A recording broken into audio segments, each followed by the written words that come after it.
So, well, one of our aims at Dorset Humanists, I'm not sure if it's our formal aims, but certainly one of our informal aims, is to increase religious literacy.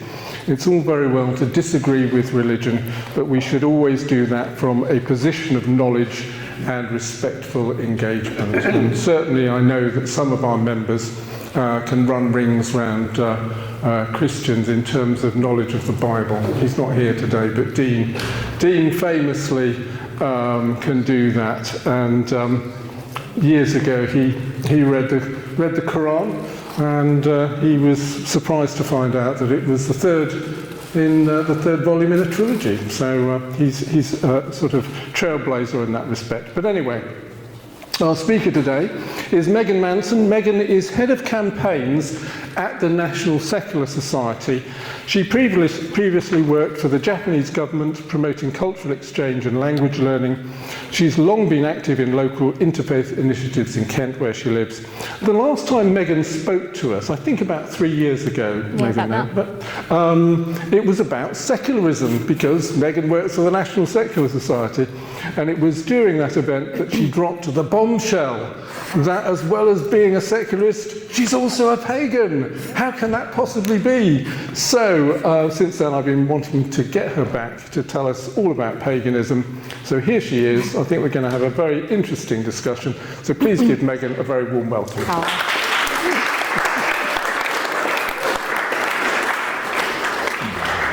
Thank you very much, David, and thank you everyone for coming to hear my talk. It's a real pleasure to be here. First, are there any pagans here today? Oh, okay. You're the ones I'm most worried about, because if I say something that's inaccurate, you're the ones who are going to know. So I apologise in advance. So yes, just to add to what David said, I am also the co-founder of a group called Grecian Pagans, which I'll talk a little bit more about. So I run what's called a moot, which I'll explain about. And yeah, I say it's paganism, a short introduction.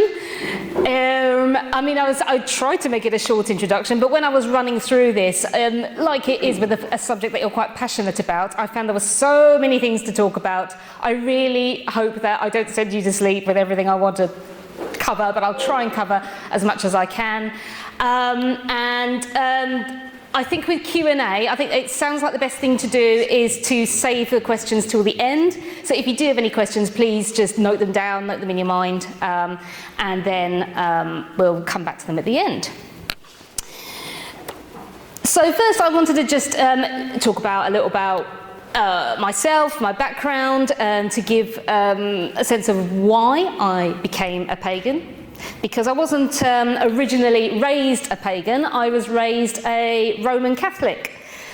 So my dad was a fairly strict Catholic. I went to a Catholic primary school. I went to church often around 3 times a week. But at the same time, like a lot of Catholics actually, my dad was also quite interested in esotericism and myths and legends and and Celtic mythology. And as it happens, he ended up opening a shop in Rochester called Spiral, and it was opened certainly around the time of the New Age boom, so we're talking about the early 90s, and it did cater very much to that market and to the pagan market as well. So it sold sort of pagan jewellery, swords, things like that. So I was always surrounded by this kind of esotericism, paganism from the year dot. So I was always in contact with it. It's been a big part of my life. And Dad eventually left Catholicism about the time I went to secondary school, and so did I, and I didn't really have a religion for a while. Then I went and lived in Japan. I got very interested in Japanese culture. I retained an interest in spirituality, even though I wasn't a Catholic. I'll be honest, Catholicism, I didn't have particularly positive experiences with Catholicism, but I was very interested in religion and spirituality, and I still am. And in Japan, I was exposed to a very new way of looking at religion. So coming from a Christian background, religion was something that was presented to me as your belief comes first. You have to believe in it. You have to believe in the word of Jesus. You have to believe in the word of God. That's the number one. If you don't believe in it, then there's nothing to it. It's gone. That's not the way that religion works in Japan so much. It's more about what you do. If you study religion, you probably know the terms orthopraxy and orthodoxy. Orthodoxy is what you sort of believe in. An orthodoxic religion is one where the beliefs are paramount. An orthopraxic religion is one where the what you do, the rituals, things like that have more importance. So, and that was the first time I'd sort of come across this. Japan has two religions that work sort of together, Buddhism and Shinto. Shinto is often called Japan's indigenous religion. And Shinto also is polytheistic, is animistic, so it believes it has a belief in sort of spirits of nature. So there's a big focus on nature. So you can see why I would then the wheels were turning, and I was thinking, oh, this is a lot like paganism, and I quite like this approach to religion, which seemed a lot more liberal. It tended to be a bit more light-hearted in a way, so Japanese people will go and do pilgrimages to temples and shrines, and they wouldn't be thinking too much about what they believe, if anything. And so that certainly got me thinking about paganism. So when I got back from Japan, I did actually adopt Shintoism as well as a religion. That's another story, which I still practice together with paganism. But then I also decided to found a pagan group in 2016. Gravesham Pagans. Gravesham is the borough where Gravesend is in, so that's Gravesend in Kent. And it's still running, so it will be running for 10 years next year. So, Gravesham Pagans, this is us, by the way. Oh. So this is all in Gravesend. That's me there. We're doing a ceremony on Windmill Hill, which is the highest point in Gravesend, as part of an interfaith pilgrimage that we were doing to different places of worship. So Gravesham Pagans is what's called a moot. So a group of pagans that sort of meet more informally and publicly is called a moot. You might have heard of covens. Covens tend to be smaller groups of pagans. They tend to be more private. You generally are invited to a coven. But a moot is something that's very sort of open, and it's a lot less formal. Covens tend to be a bit more formal as well. So yeah, we meet once a month in a pub in Kent. A lot of moots tend to meet in pubs. They tend to have the space, and they also have drinks there, so they're quite popular for moots. And the key word for our moot is community. We wanted to be a community moot, one that sort of served both pagans and also a little bit the local community as well. So we've been involved in local interfaith, and we also do food bank collections as well. And there's no, as I'll explain, we don't follow any specific pagan path. There are what we call paths in paganism. In Christianity, you'd say denominations, but pagans tend to not use that word. They tend to use the word path. So our moot isn't any specific path at all. It's for everybody you don't even have to be a pagan to join, actually. Anyone who's just interested in paganism. We have over 300 members on Facebook, but the actual attendance of meetings is between 10 to 20.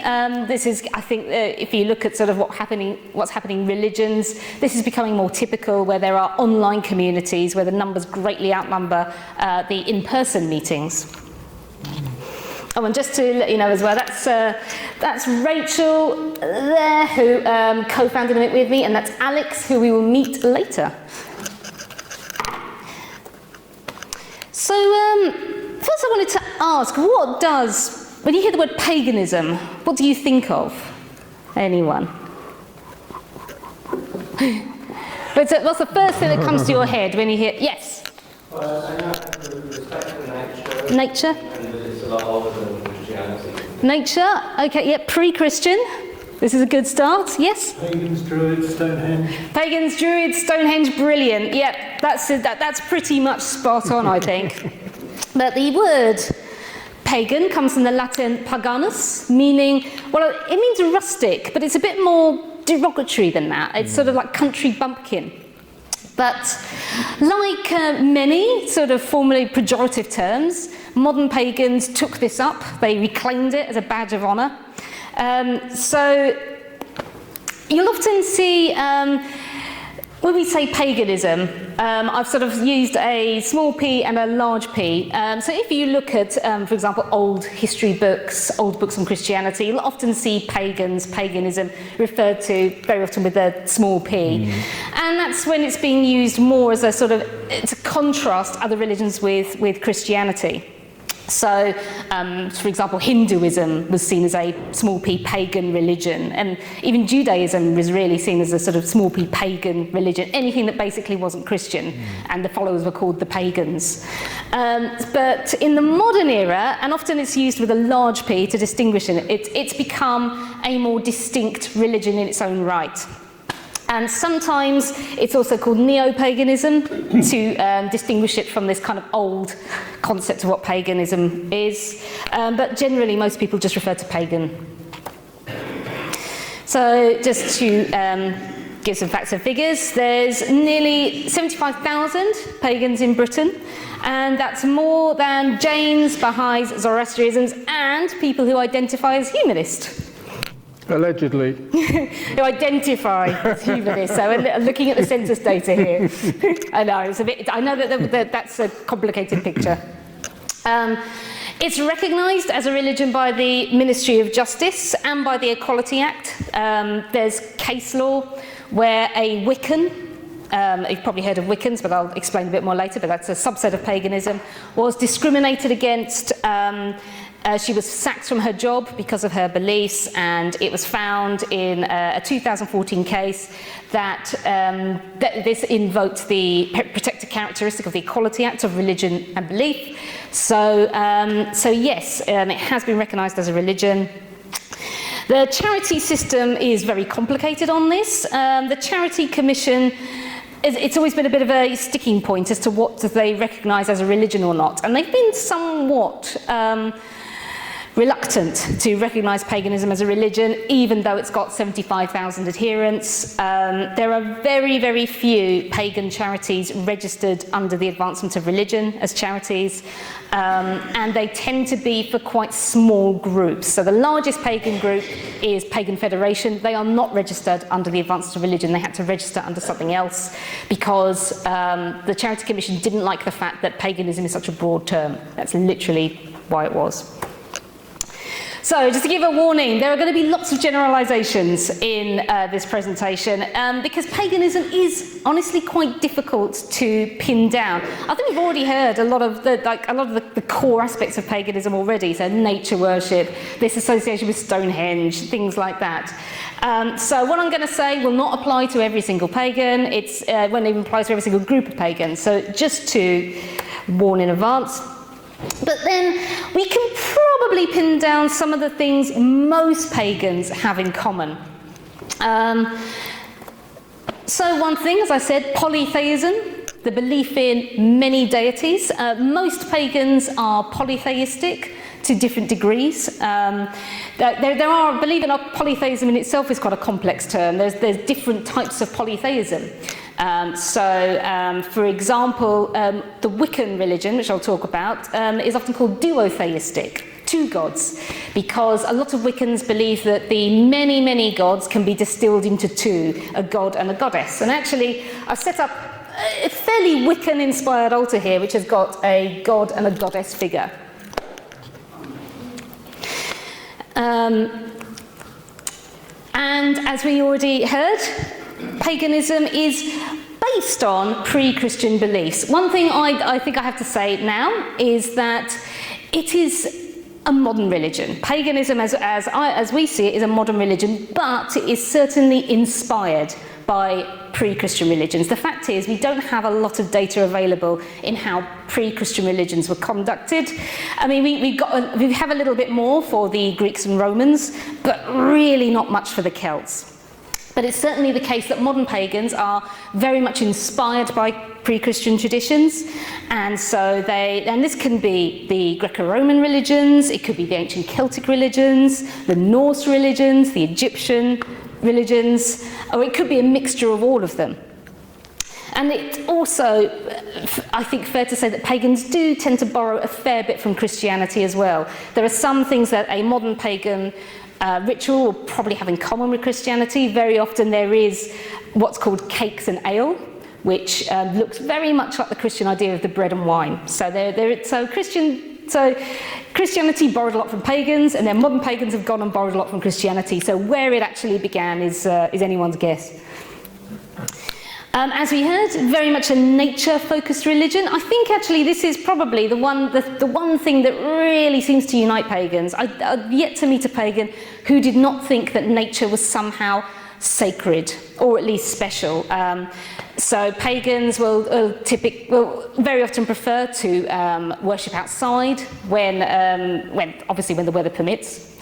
And so they tend to be, as I'll talk about, they're not particularly political, but the one political thing that they maybe will get on board with is environmentalism.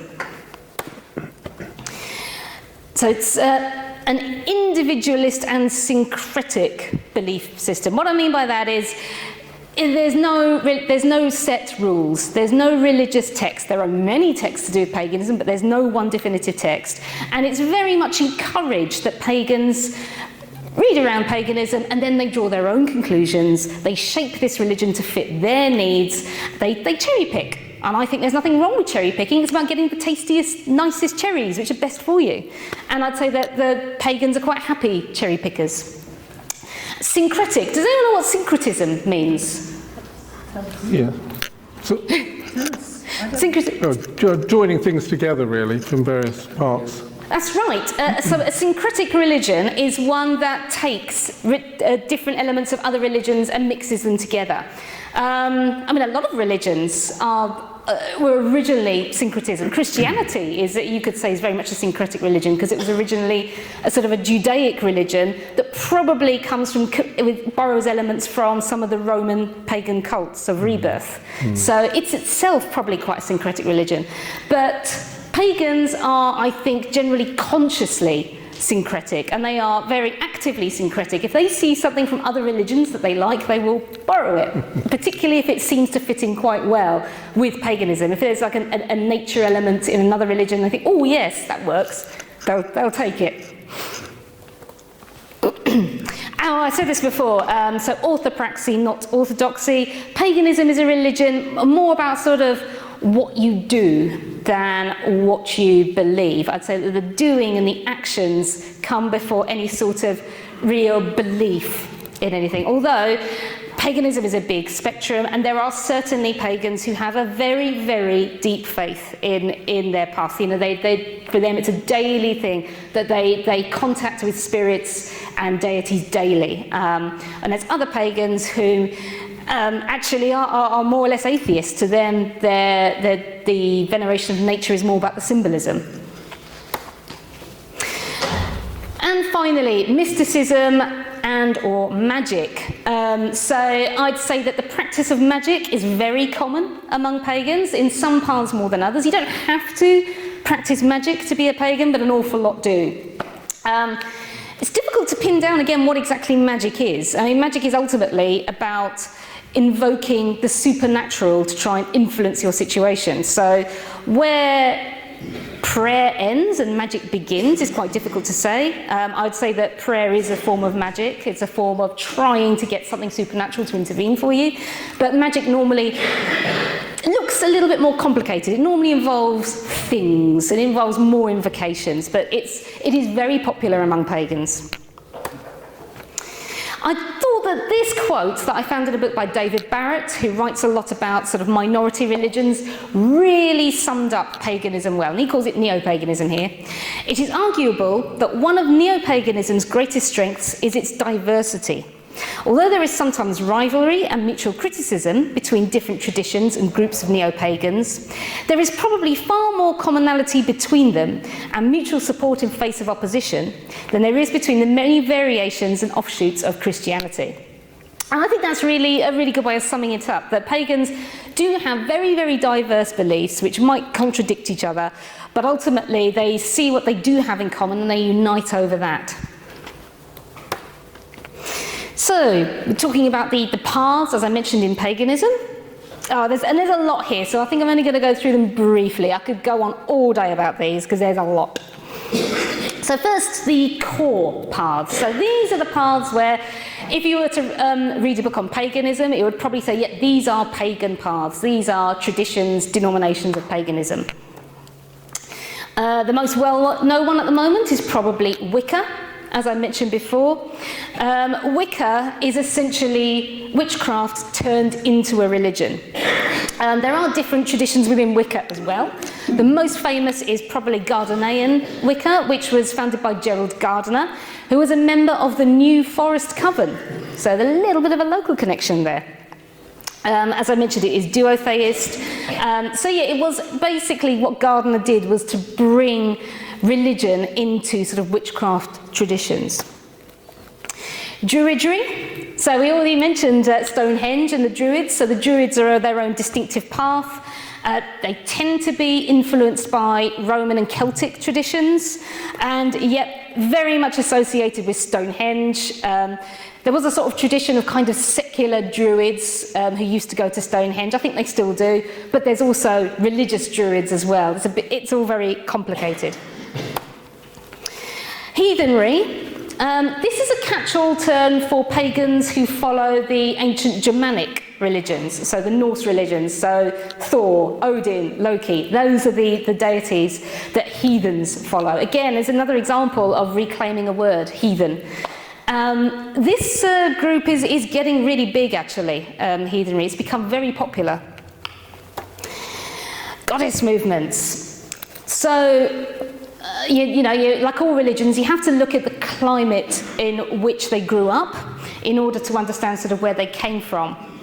And the goddess movements, whereas Wicca and Druidry owe lots of their, basically are their origins to the UK, goddess movements, I think, really started in America, where during the 1960s and 70s, you were getting, it was the boom of feminism.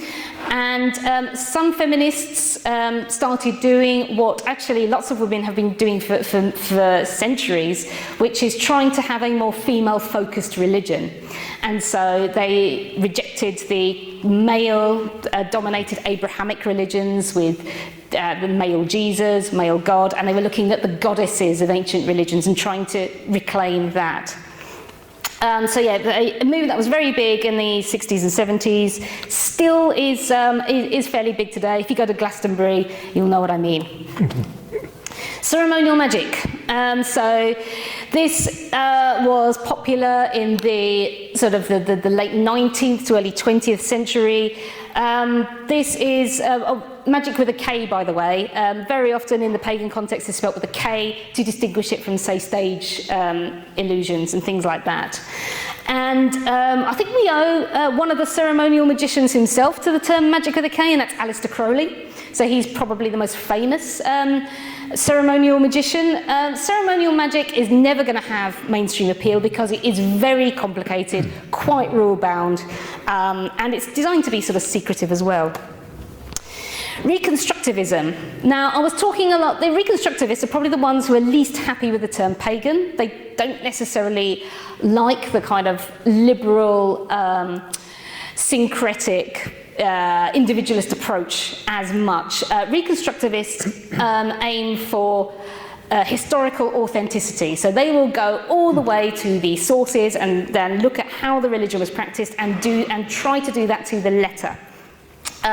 So they're less open to syncretism in general. And then you have traditional witchcraft, which again has seen a bit of a surge in popularity recently. This is kind of a term for all witchcraft traditions, usually the ones in Europe that don't necessarily have any particular religion associated with them. So those are the core. We've got the influences, and it is important to talk about some of the beliefs and social movements that influence paganism. So these ones aren't necessarily pagan in and of themselves, but they are important to sort of filter into those core paths. Theosophy, you may have heard of theosophy. As a secularist, I certainly heard of theosophy because one of the founders of the National Secular Society was also a big figure in theosophy, and that's Annie Besant. So theosophy was, it was kind of, in a way, so it's found in the 19th century by Helena Blavatsky, if that name's familiar to you. And it's almost trying to do what paganism tries to do. It's trying to sort of kind of look at what underpins Christianity and other religions and try to come up with something a bit more universal. And I think that's a lot of what paganism tries to do as well. But certainly, it was also quite syncretic. It drew from lots of religions from Asia, things like that. So I think theosophy has had an influence on the development of paganism. Freemasonry, pagans owe a massive debt to Freemasons, both for their symbols, their rituals, and for some of the phrases they say. So when a pagan makes an invocation, very often they'll end it with "so mote it be." Apparently that term comes from Freemasonry. I wouldn't know. I'm not allowed in most Freemason circles. Esoteric Christianity. So this is kind of the mystical parts of Christianity, things like Gnosticism, Rosicrucianism, things like that. And, you know, when we talk about sort of Grail legends and stuff like that, all the Grail myths tend to be quite popular with pagans, and they themselves have their own pre-Christian origins as well, but there is a big overlap here with Christianity. The hippie movements, again, massive influence on pagans. You know, you think of the hippie movements were about sort of very much there was an environmental bend to them. It was the idea of sort of free thinking as well. So a lot of hippies did sort of metamorphosize into pagans. The New Age movement, not very fashionable among pagans because of its later associations with a lot of people charging a lot of money for bogus cures for cancer and things like that. But it's really important to mention the New Age movement as part of paganism. And if any New Age shops you see these days with crystals and tarot, all the pagans shop there. Eastern spirituality, which I've put in quotes because that's probably too broad a term, but pagans have and still do borrow a lot from Hinduism, Buddhism, and many other Asian belief systems. Shamanism, that's one on the rise. Shamanism is normally associated with Native Americans, but it's a broader term than that. It generally refers to having personal contact with spirits. Very often the idea that you can become into a trance and your spirit can go to another world.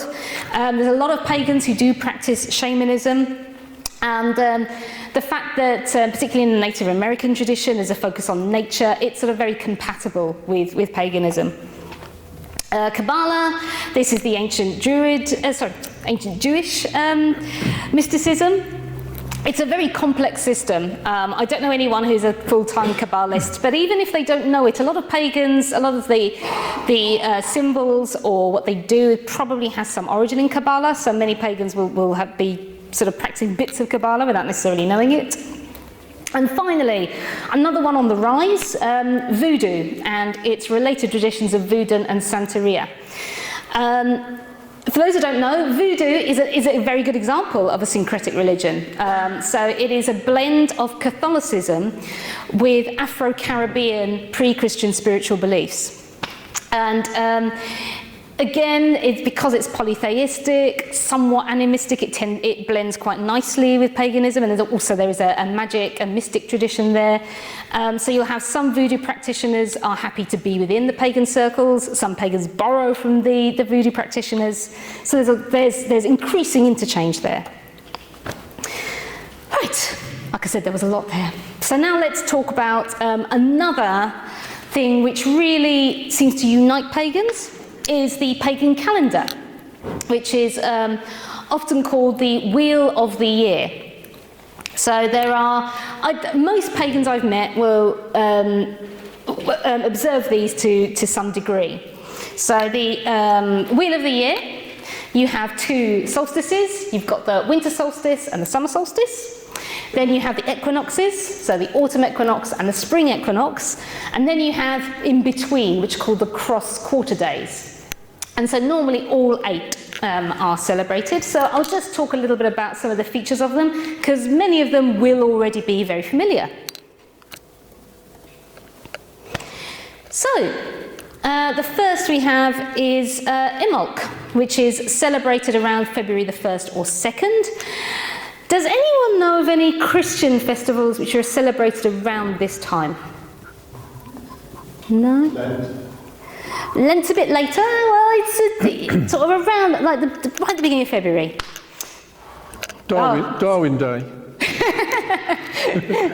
Darwin Day, I'll have to remember that.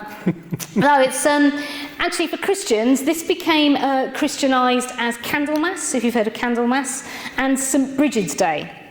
But this is one where we're fairly confident the origins are pre-Christian. The word Imbolc is Gaelic. It probably refers to the pregnancy of ewes, so it's probably linked to sort of celebrating and praying for the fertility of the sheep. And the symbols of it, though, are some of them that do overlap with the modern Christian ones today. So what can we see here? Candles. Candles are probably, as I said, it became Candlemas. Candles are a big part of Imbolc. Any sort of pagan festival celebrating Imbolc have lots of candles. You've got the sheep here. Holy wells. I think this is meant to depict a holy well. You've got a snowdrop there. And then you've got this at the top called a Bridget's cross. If you've ever been to Ireland, you may have seen these. This is Bridget, and she is two people. For the pagans, Bridget is in fact a Celtic goddess. We do know that there was a belief in Bridget, a sort of a fairly pan-European one, I think. But then she was also Christianised as a saint, so there was a Saint Bridget as well. So Christians will be celebrating the saint and pagans the goddess. And I really like this image because it shows both of them together. So I think this is the goddess. She's associated with fire, so we've got the fire around her. And we've got the nature representative of the snowdrops. And then you've got the Christian Saint Bridget, who is in a sort of a nun's attire, and she's holding this Bridget's cross as well. But the Bridget's cross, both pagans and Christians use this one. So here's a photo from this is from my moot. There's this tradition surrounding Imbolc where you have a doll of Bridget. So we normally incorporate a Bridget doll in our rituals. You can just about see the Bridget cross just behind her there. And right there, that's some cheese we were eating because of the association with sheep and dairy. It's become a bit of a thing at pagan festivals to sort of celebrate by eating cheese and dairy. So now we go on to the spring equinox, which is sometimes called Ostara. I don't know if Ostara sounds like something else that happens around the sea. Easter, that's right. Easter probably relates to Eostre. So the Venerable Bede said that there was a goddess called Eostre, or a goddess of spring.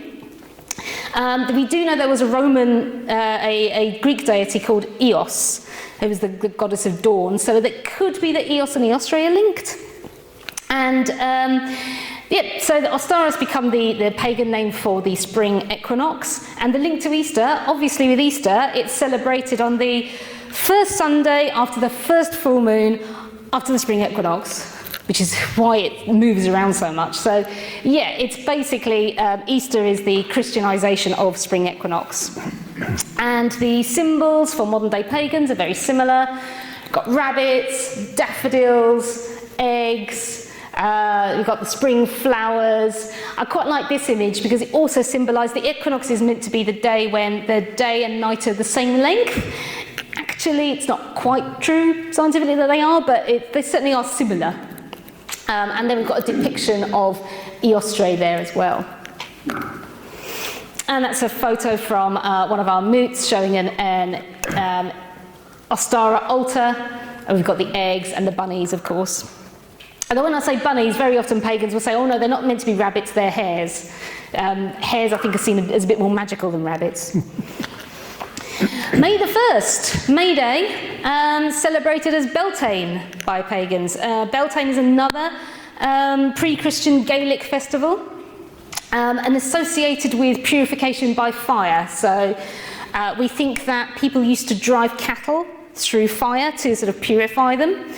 So that's where it comes from. Fire is still often a feature of sort of the pagan celebration of Beltane. But there's also many traditions associated with May Day that happen across the United Kingdom. So you'll often see things like Morris dancing. You'll see this figure, the Jack in the Green. This is in Rochester, by the way, where I grew up. You'll often see people wearing Green Man masks as well. Whether these traditions are generally pre-Christian traditions, they're often presented as such. They're saying, oh, well, the maypole is clearly a phallic symbol and it's a symbol of fertility. Honestly, most of these traditions are not that old. They come from sort of at the earliest 18th century. We don't know exactly where from though. So it could be there's an underlying pagan pre-Christian tradition there, but we're not 100% sure. But to modern day pagans, it doesn't really matter. It's like, oh, well, that will do. It's a good fertility symbol. There we got to Stonehenge. So summer solstice, which I'm looking forward to. That's next Saturday. I think the summer solstice festivals at Stonehenge have become really popular now, not just among pagans, but among lots of people. It's become a bit of a party. Although it has to be said, winter solstice is really what Stonehenge was set up for. It's more calibrated towards the winter solstice. That's probably the most familiar symbol. I've also got here, we've got one of our summer solstice, it's called Litha sometimes, by the way. Summer solstice altars, we've got the summer flowers, lots of solar imagery. That doll is actually Ukrainian. We did this, this was a couple of years ago, just when Russia invaded Ukraine, so we wanted to sort of celebrate Ukraine. But that cross on her face is actually a sort of a symbol of the sun, so she seemed very fitting there. And for that particular ritual, we did incorporate some Ukrainian traditions, actually. Ukraine is quite a hotbed of paganism. There's lots and lots of pre-Christian folk traditions there. Lammas, August the 1st. Now, Lammas is in fact a Christian festival. It's an old one, so it's Anglo-Saxon. And it was when the fruits would be blessed. It was sort of the first harvest. And there would be processions to bakeries as well. It was about blessing the bread. And so for modern pagans, you'll find plenty of bread used. It could well be that Lammas actually has older origins in a Gaelic festival called Lunasar. Lunasar would be associated with this deity, that's Lu. Lu was the god of art, war and justice, and the Romans, because they like to syncretize things quite a bit, sort of identified him with Mercury. And that one's also associated with, as I said, harvest. Now the autumn equinox, to be honest, there's not very much evidence that ancient pagans would have celebrated the autumn equinox. We've got no evidence whatsoever that they did, but it fits in with the wheel of the year. If you're going to celebrate the spring equinox, why not celebrate the autumn equinox? So it's become a bit of a thing now. It's called Mabon, which is a term from Welsh mythology, which has absolutely nothing to do with autumn, but the term sort of stuck. And you'll see lots of autumn symbols there. So we've got apples there, we've got leaves. Samhain, October 31st, which of course is otherwise known as Halloween. As you probably know, it's quite well known now that Halloween has its origins, again, pre-Christian. This is another Gaelic festival. Samhain means summer's end. We know very, very little about how the original Samhain was celebrated. A lot of the traditions that they say that we do at Halloween, like trick-or-treating, they say come from the ancient Gaelic, but to be honest, the evidence for that's quite scant. However, it would have been a time of huge uncertainty. It was a time of death. The sun was in effect dying. The days were getting shorter and shorter. Things around you were dying. And if you're a farmer, this is a scary time. You don't know if you're going to be surviving until the next year. So you can see why it became associated with the uncanny, with ghosts and spirits. And it was also a time for divination as well. So a lot of, because when you are trying to predict the future, you're trying to control the future, you're trying to give yourself certainty. For modern pagans, obviously a lot has been adopted from the Halloween traditions. This is an interesting altar I found. This isn't mine. It's one I found online, where you can see there's been a blend here between sort of Halloween and pagan imagery. The pomegranates, I think, are a bit more sort of European pagan. But then you've got these Day of the Dead skulls and things as well. So there's been quite an overlap with Day of the Dead. And it's similar. It's time to remember your loved ones who've died. So it can be a bit of a sad time for pagans, but it is also it's a time to have fun as well.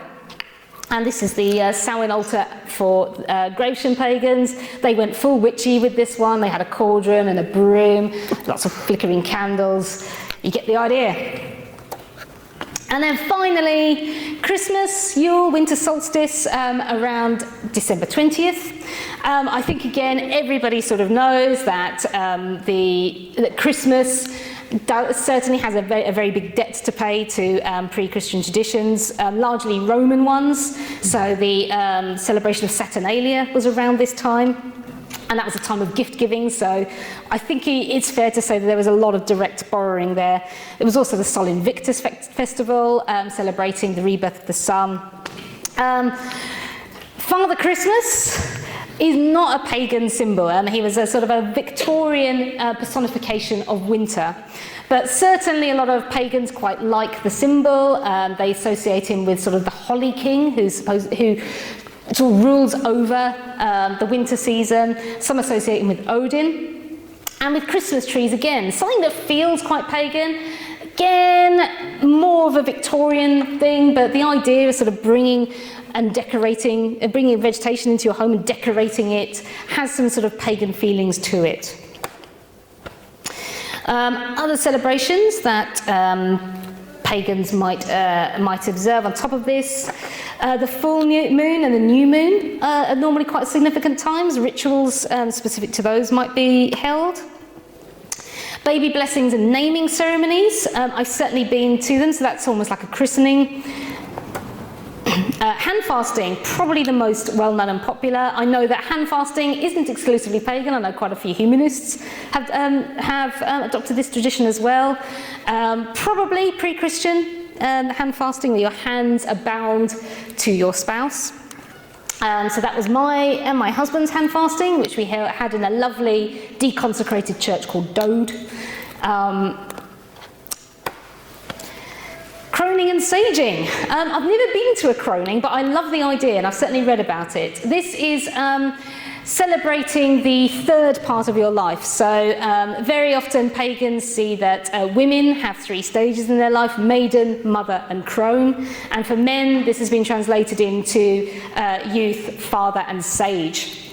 And so a croning or a saging celebrates this. And I love the idea of celebrating. It's normally the menopause will be your onset of being a crone. And as somebody who is now probably a few years away from menopause, I love the idea of actually making it a positive, taking it away from being a taboo thing and seeing it as a bit of a status symbol, that you're now sort of an elder. And then funerals and memorials. Very sadly, I've been to a few pagan funerals recently. Usually they follow the actual funeral, because most pagans, their families are probably not pagans, so the main funeral will be for the family, and for everyone it will be quite secular usually.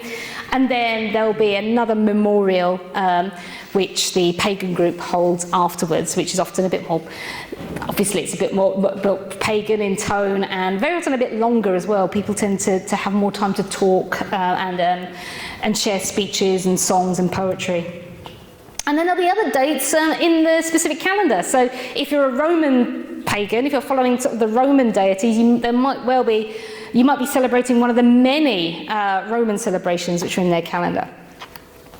So now, I didn't just want this to be me explaining what paganism is. I wanted to ask some of my moot members what they thought it was. So these are a few members of my moot explaining what paganism means to them. So this was taken. These were filmed maybe 2 weeks ago at our moot. So we'll start with Raven. My name is Raven Moon, and it was given to me in ceremony on a shamanic meeting. So my path is different to my partner's, who was more pagan, and I'm more shamanic. So for me, it's about what I call earth magic. And so this is honouring the seasons, the moon, the sun, the stars, the things that make out every day, and the everything that for me in a day, I try to wake up with the sun.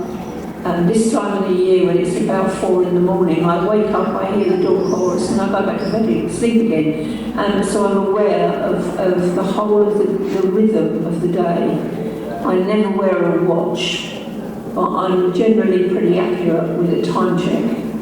And so it's about everything to do with the earth, its movements, its flow, the tides, the sky, how we are. Thank you. So yeah, Raven, like a lot of pagans, she's adopted a name that wasn't her original. She does use her original name as well, Pam, but I know her as Raven. Oh. Now Alex, who was in the photo I showed earlier. I'm Alex Hills. Pagans for me means working with nature and with the spirits that are around you at the time. It's helping protect nature, nurturing nature and celebrating the seasons and the beauty of the spirit world as well as the natural world. Alex really does live by that, by the way. He's a really passionate environmentalist. He does work sort of helping particularly badgers and foxes locally. And then we have Jackie. Hello, my name is Jackie. I'm on my pagan path. I think I've been on it for longer than I realised. I tried a few other religions to get to this point.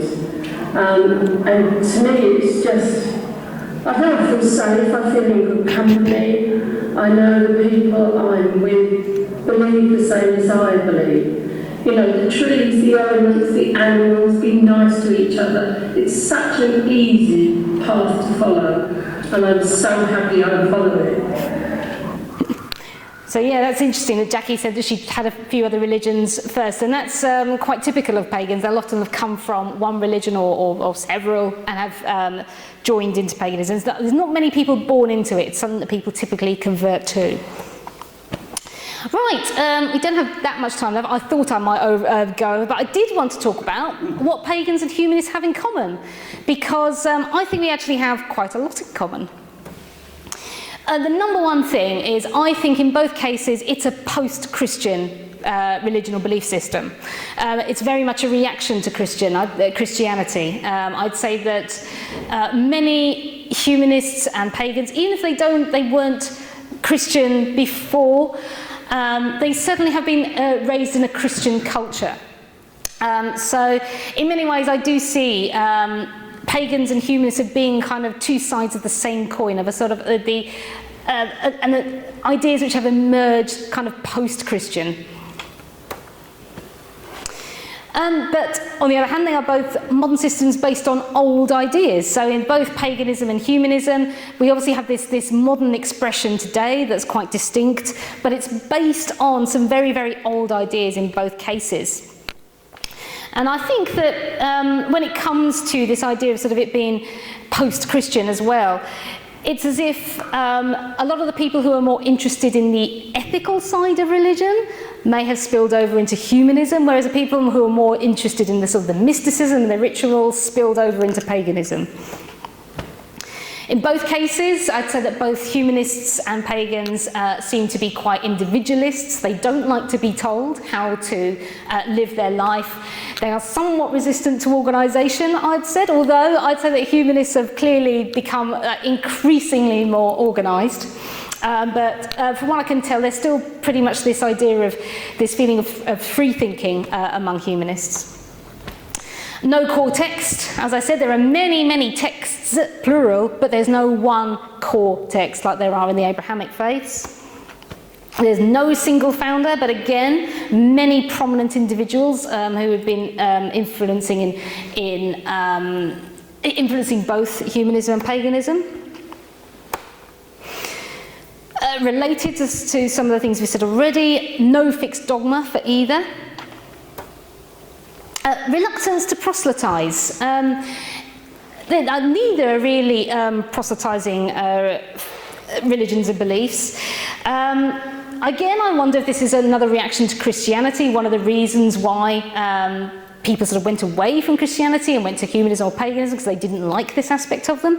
But then on the other hand, proselytizing is actually fairly unusual. There's not many religions that do it. It's really mainly Christianity and Islam and a few others. But in most religions, they don't really seek to convert most of the time. You know, even though pagans, most of them are converted, it's not that people sought out to convert them. There's virtually no dedicated meeting places for either. Obviously for humanists, there's a few things like Leicester's Secular Hall, there's Conway Hall, but I think the places that were dedicated to humanism were always quite scarce and are becoming more so. The same for pagans, there are a few sort of pagan places of worship, but very, very few of them. So most pagans, like humanists, meet in shared spaces like this, which is actually becoming even more common for many religions now.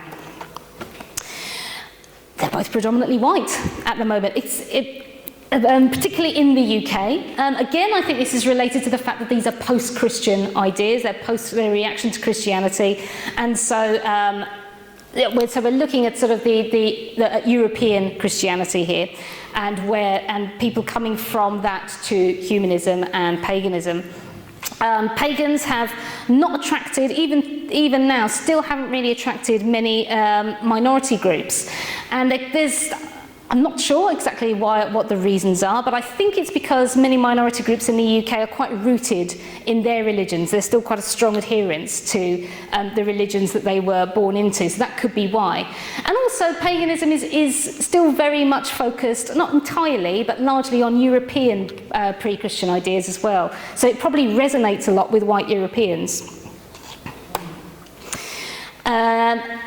Aging, but with a youthful periphery. I think the stats show that both people who identify as humanists and people identifying as pagans are getting older each time we see these stats measured, which does raise the question of how sustainable they are, at least under these labels.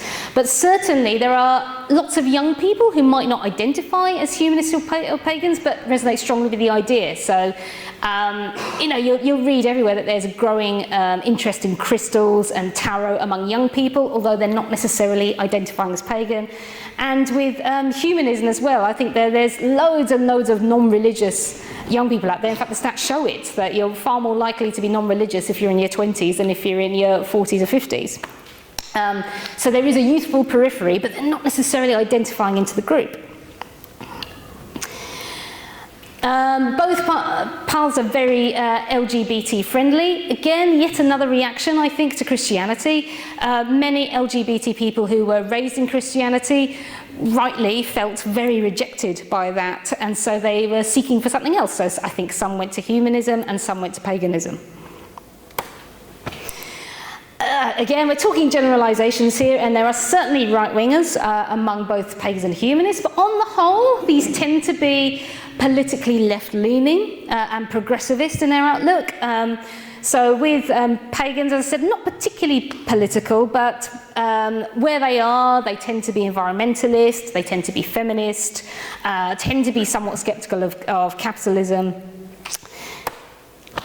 Fair to say that both are minority religion and belief groups. So if you start including sort of the non-religious in there, obviously that changes, but people who identify as humanists are in a small minority, as are pagans. And for that reason, both face discrimination from larger religious groups. I don't know if you heard, the most recent case was in an interfaith celebration in Glasgow this February. Both pagans and humanists were barred.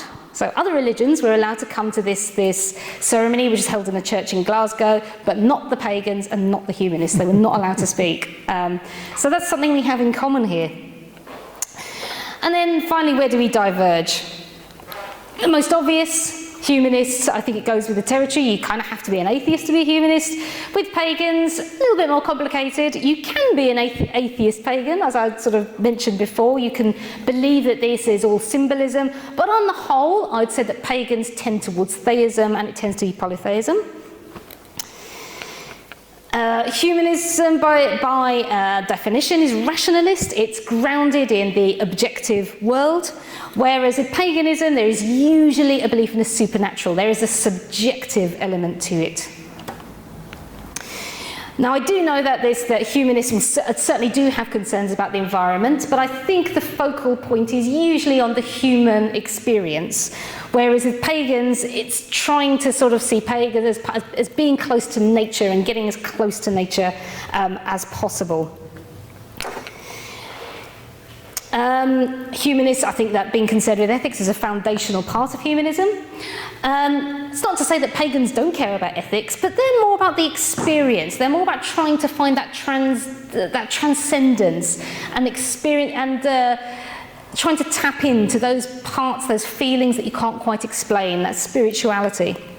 And so pagan ritual tends to be it's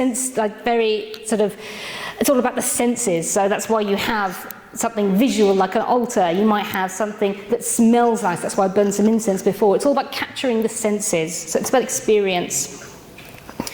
Obviously, humanists do have rituals, and it seems that it's becoming more of an important part of humanism. But it does seem to be that they are more minimalist compared to pagan rituals. There's less stuff involved. And also, pagans will incorporate ritual a lot more, I would have said, in their daily lives. Some will probably, like their whole day might be guided by little rituals. What I mean by non-materialist and materialist, as I sort of mentioned, you don't need stuff to be a pagan, but they tend to have lots of stuff, particularly if you're interested in magic. So, that's why I brought along a sort of mini altar, because you can't really talk about pagans without talking about altars and things like that. It's a big part of it. Whereas with humanism, there's no stuff. You don't need stuff at all to be a humanist. It's just not part of it. In my experience, like many atheist groups in general, humanist groups tend to be disproportionately male, and pagan groups are overwhelmingly disproportionately female. Why this is, I have no idea. I've tried to think about why it is, because both are pretty feminist in their outlook, but for whatever reason, humanist groups still seem to be disproportionately male, and pagan groups disproportionately female. I'm not sure why that is. As I said, I think humanism politics seems to be a fair part of it, whereas paganism, apart from the obvious thing of environmentalism, tends not to be, although there are exceptions there. From my experience, humanism seems to look the same everywhere. If you're a humanist, you're going to, in Europe, you're going to have very similar beliefs, probably, to a humanist in Africa. There's a lot, it seems quite universal, whereas paganism is a bit more localized, and that's because it's rooted in nature. So, for example, if you're a pagan in Australia and New Zealand, your wheel of the year is flipped. So you'll be celebrating your Yule in June, where we'd be celebrating our summer solstice. And you might you might actually be invoking, for example, some of the Australian Aboriginal deities, or some of the Māori deities, or something like that. So it tends to have a local flavour. Right. I did go on slightly too long, didn't I? But fine. That's it. So if you do have any questions, I'll be delighted to answer them. So thank you very much for listening to me go on. I can just borrow the mic. There you go. Thanks very much, Megan. That's absolutely fascinating, and I think I feel less prejudice about pagans now than I did before, so that's great. Okay, so we've got a little bit of time for Q&A now. There's time afterwards as well, after the tea break. I'm just going to mention the ground rules. Number 1, please don't speak unless you have the microphone, and this rule applies to committee members as well as everyone else. Number 2, please try to be succinct and formulate a question if you can, so that Megan can respond. And this rule applies to committee members as well as everyone else. And if you have more to say, then do come back after the break and join our discussion circle. that also applies to committee members. Right, okay, so we've got a committee member straight away. And yes, and if you can, Steve, go ahead. Yeah, sure, thanks. Okay, that's great. Thank you. So I just wanted to clarify something. Yeah. The last things where you said we were divergent on seems slightly confusing to me. I mean, I would say that you said that humanists are non-materialists. I know you're talking about possessions, but I would say that humanists are absolutely materialistic with philosophy. Oh, that's true. Yeah, you're right. So, we believe that man's that's right. Sorry, I should have used a better term, really. I get that. That it's materialist philosophy. You're right. But when I was sort of talking about materialism, as in the stuff. Yeah, you're right. I should have used a better term. Thank you, Steve. I think Aaron was there. So Aaron, go ahead. Hi, good talk, thank you very much. Thanks. Could you define the need for ritual? Because that's probably atheist to a lot of us. And could you explain from your perspective how the planet was made, who made it? Blimey, that's 2 questions. Oh, sorry. All right. The need for ritual, my goodness, that's complex, isn't it? Ritual does all kinds of things. I'd say that most pagans are solo practitioners. We do have groups, but actually on the whole they're solo, and in those contexts, ritual is about trying to get in contact with the supernatural, whatever you perceive that to be. So that could be spirits, it could be deities, it could be something else, but I think it's about trying to transcend, it's trying to tap into something supernatural. I do love ritual. It's a big part of why I'm a pagan, is because I do get something out of ritual.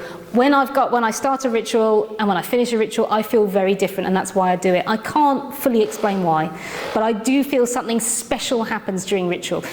I mean, the scientific explanation for it, I mean, lots of people are still trying to investigate this about what religion does and the endorphins you get from doing it. There's still the jury's out on why it is, but certainly I feel it, and that's one of the reasons why I do it. In a group context, you've got an added layer. And many people will say this, that group ritual tends to be way more intense, and that's because you're also doing something in unison with other people, which is very powerful. That's why religions like to have chanting and, in Christianity, choirs, because you're doing something in unison, and it really does help you to bond with people. My dad used to be a singer in a choir, and he said this, he said that there's nothing more powerful than singing in choir, in harmony. He says the feeling's like nothing else, and I can really believe that. So when you've got this layer on top of this, that you're not only trying to sort of transcend, but you're doing it with other people, that's very powerful. So I think that's one answer. In terms of how I think the world was made, I think it was a big ball of molten rock that was formed. I believe in the scientific idea of how the world was made. I do believe in science very much, as most pagans do, but that doesn't take away from this idea of, well, is there something else deeper behind it, which is what most pagans feel. I'd say most pagans would do believe in evolution. In fact, pagans tend to really like science. Because getting to know how planets were formed and where the universe came from, and where animals came from, is sort of understanding the thing you're worshipping. It's tapping in and it's getting in touch with it. So I'd say that most pagans do have this scientific conception of it. Thank you. Hi. Oh, sorry. Thing to say, it's absolutely fascinating. Thank you. Thank you very much indeed. One of your slides showed one of your meetings, and anything that involves the ingestion of cheese, I'm on board. It was, you mentioned the orthodoxy and orthopraxy. I just wonder, I know you wouldn't call it prayer, but is there spirits that would answer your requests, or is it a deity, and how many are there? And, Oh my goodness. I'm just trying to understand. Yeah. I do get the ritual and the ceremony and the wearing of cloaks, which are great. Yeah. Great question. So prayer, actually pagans do pray, and we would call it prayer, but we see, this is it, with pagans, is it prayer, is it ritual, is it magic? It's difficult for us to even say, but yeah, I do pray. I pray if I could, I'd pray daily. I tend not to because I haven't got time, but I do pray. I do pray to specific deities. Very often I will pray to deities depending on what it is I'm asking for or what particular festival it is. Who answers? I'll be honest, I don't know. I'm quite happy to have a lot of doubt in my mind, but I know that it's not 100% doubt. I know that deep down I do believe in something, and I can't deny that. I can't deny that it feels good to pray to something, and I want to do it, and that I do treat my altar with reverence in a way that I wouldn't treat something else in my house. So I do definitely, I don't look like an atheist, I look theistic, even though I'm quite happy to say I don't know for sure. I don't have a very rock solid faith like lots of people, and I do know pagans have a rock solid faith, and there are other pagans who it's not the important thing. The important thing is you're doing something, you're not harming anyone, and it's making you feel good, and it's benefiting your life. Now, who's waiting? Okay, anyone else got some yes? Okay, right ahead. I'll get to you all. Penny. Yes, thank you. That was a very, very informative talk. Thank you. I realised how little I knew about what fascinated me though was the word magic. Do you practice magic? Do you believe in Yes. magic? And what do you do exactly? Magic is quite personal. And I will do magic some pagans do magic for absolutely everything, and it can be very simple. When I go for magic, it's something, I see it as basically enhanced prayer. It's a case of, I'm praying for something particularly hard that I want. So very often it'll be something important like healing someone. So I think, when was the last time I did a healing prayer? I've done quite a few. So yeah, actually Alex, he's actually just recovering from cancer. And I did do a healing sort of spell for him. And part of that was I made a little charm with what's called a sigil on it, which is sort of a symbol that you kind of create to have a magic power, which I then gave to him. So look, I've done this healing spell, I've blessed this, you can take this. And of course, because it's to another pagan, you know, it doesn't really matter whether you believe, whether it's a case of whether I believe it or not. It's just it's a way of sort of showing I really hope that you get better. It's to show that I've prayed for you. I've asked for deities to help you. And hell, even if it's even the placebo effect, then I think that's a good thing. It's a way of sort of showing that you care about something. But yeah, I do spells. Okay, thank you very much. Any other forms do you practice magic? Like forms? Any other forms that you practice magic? Any other ways? Oh yeah, there's so many ways that magic can... Examples, please. So what's popular? So with pagans, a very popular one is candle magic, because it's quite quick, and because candles are so universal in all religions. But a typical quick pagan spell might be you have a candle. It will normally be of a particular colour. So it'll be a colour associated with what it is you want to achieve. So if it's for, let's say, protection for something, a black candle will often be used. Black is seen as a protective colour. You might bless that candle with oil and herbs, depending on, and it will be sort of those which are associated with protection. Very often you hold your candle, you're sort of filling it, what's often said is fill it with your intentions, which if you were using Christian language, it would be you pray. And then you burn that candle, you watch it burn, and then traditionally, if you've got things left over from magic, you're supposed to dispose of them at a crossroad. That's usually what you do. Obviously, nobody wants to litter, so what I try to do is I find a bin that's on a crossroad and I put them in there. Okay, thank you, Meg. No worries. Right, quite a few hands going up, but I'll get to Daniel next. Do pagans tend to have any beliefs about an afterlife or what happens to us after we die? Yeah, that's a good one. So they're quite varied. Obviously, I mentioned Samhain. There is clearly a belief that there is something after death, because Samhain is all about sort of welcoming the spirits back. It's about sort of thinking about the dead and what. But in terms of what happens after you die, the beliefs are really, really varied here, and there's no sort of fixed one. Many pagans believe in reincarnation. you can imagine that for pagans, the idea that you could be reincarnated into a tree or an animal has a lot of appeal because it's about sort of getting back to nature.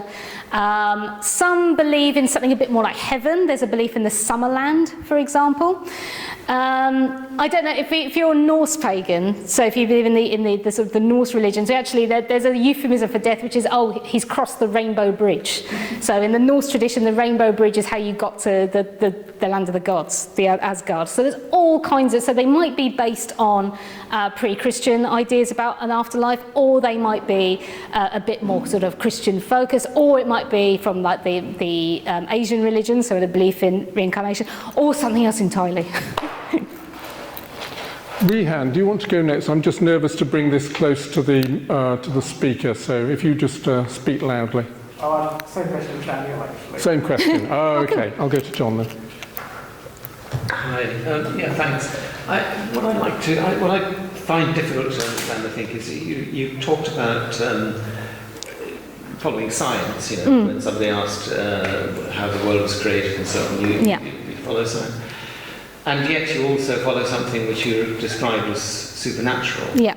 It's the intersection between those two things that I find difficult. So if you're praying for something and it happens, how does it happen? You know, I can understand, of course, that you power of prayer in the sense of its effect on psychology of the person, and that can have an effect. But that in itself is in a sense scientific. Yeah. I mean, the honest answer is I don't know. I've certainly heard pagans try to rationalise how magic works. One very intriguing idea is invoking kind of multiverse, and the idea that when you somehow do magic, you are somehow kind of manifesting a different destiny that you wouldn't have had if had you not. That's one way that I've heard it being rationalised, which is it's quite a nice idea. Whether it's true, who knows? I really don't know. All I know, all I am sure about is that I feel good doing it. I feel good. And maybe it is an illusion. It's about an illusion of control. But I do know that it doesn't have any detrimental effects whatsoever, except maybe you could think I was wasting my time, but I don't think that, because I feel good afterwards. And if I've done it on behalf of someone else and they feel good, then it's like, well, you do it. Can somebody be pagan without realising they're pagan, or do they have to identify as pagan to be pagan? I don't like applying labels to anyone who hasn't decided on that label. So I think that certainly people can have ideas that I would say, oh, that sounds a bit pagan to me. But ultimately, I think if people want to label you with a sort of with something to do with your religion or belief, it should be something you opt into. So I wouldn't feel comfortable. For example, Hindus, loads of their beliefs have so much in common with pagans. If any pagans who go to a Hindu temple often feel like, oh, this is very familiar. But I think Hindus wouldn't want to be called pagans. They want to be called Hindus, because that's what they are. And there are lots of pagans who say, well, I'm not a pagan, I just believe in venerating nature. There's some who reject the label, but they still come along to pagan events because that's what they like, but they don't want labels. Lots of pagans actually don't like labels. They're like, I'm just me, I'm just my beliefs. Eric, do you still have a question? Yes. What comes across is you've got separate sections, if you like. You've got the nature side of it, which is real, and there's evidence for all that. You've then got the supernatural side of it, which there's absolutely no evidence. Yep. And you've also got the ritual side of it, which is almost a bonding between pagans. Yeah. As you said, that all people, they need to have similar people to live with and to talk with and to communicate with and so on. Hence what's here today. And the pagans, they tend to get something or other from when they're grouped together, which they wouldn't get as individuals. Yeah, that sounds a fair comment. Though it is also worth stressing that most pagans don't do it as a group. Most pagans are doing this on their own. Many pagans do it, and still, even though that the sort of stigma around being a pagan has gone. A lot still do it in secret. A lot of people will do these things and they won't tell a soul because they're a bit embarrassed or because they're worried there'll be prejudice against them. So yeah, I mean, when it comes to the, it's not just about the communal aspect on it. There is something else. There is another appeal going on there. Also, what he picked up at the very end was that the wheel of life, or the wheel of the earth, is a northern hemisphere of the earth completely. Because paganism began in the northern hemisphere. The same thing is with Christianity. But you've got Easter, you've got Harvest Festival in September, etc., which causes a reverse in the southern hemisphere. So, if paganism is something real, if there's evidence, if there's truth in it, then how do you get around the problem of the southern hemisphere? Well, as I said, pagans in the southern hemisphere flip it. So they will celebrate it differently. So, you know, very often actually, I might say, if I'm saying, oh, happy Yule, I'll say, oh, by the way, happy summer solstice to pagans down under. So then it's flipped. If you're in the equatorial climates, what you do then, I'm not so sure. That would actually be an interesting question. If you're a pagan and you migrate to the equatorial climates, do you retain your wheel of the year or not? I'm not actually sure. And if you live on the equator? Equatorial, yes. Yes, okay. Have you looked at or talked about what seems to be a lot of crossover between paganism and Buddhism? Certainly lots of pagans are very sympathetic to Buddhism, and lots of pagans have adopted things like meditation is now a big staple of pagan ritual actually. Lots of pagans are often quite like guided meditation.